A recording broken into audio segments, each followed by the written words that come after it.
नाज़रीन, पाकिस्तान में जो टेक्सटाइल इंडस्ट्री है एक बुरी ख़बर है। 100 जो टेक्सटाइल इंडस्ट्री के यूनिट्स हैं फैसलाबाद में वो बंद हो गए हैं।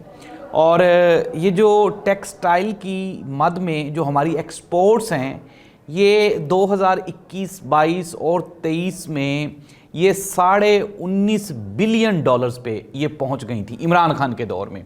और फिर उसके बाद जब PDM 1 गवर्नमेंट आई तो ये दोबारा धड़ाम करके नीचे गिरी और ये तकरीबन कोई अप्रोक्सीमेटली $3.5 बिलियन कम होके ये $16.2 बिलियन पे ये जो हमारी एक्सपोर्ट्स हैं वो रह गई। अच्छा, अब हुकूमत एक शोर मचा रही है और हुकूमत कह रही है जी पाकिस्तान ने उड़ान भर ली है, तरक्की कर रहे हैं। अब ये जो $16.2 बिलियन पे जब ये हमारी टेक्सटाइल की एक्सपोर्ट्स थी तो अब ये चली गई हैं $17.6 बिलियन पे। अच्छा, अभी ज़रा रुकें, ज़रा ध्यान से गौर से इन फैक्ट्स एंड फिगर्स को सुन लें। मैंने आपको ये बताया 19 बिलियन पे थी, $16.5 बिलियन पे चली गई, अब 17.5 पे चलेगी।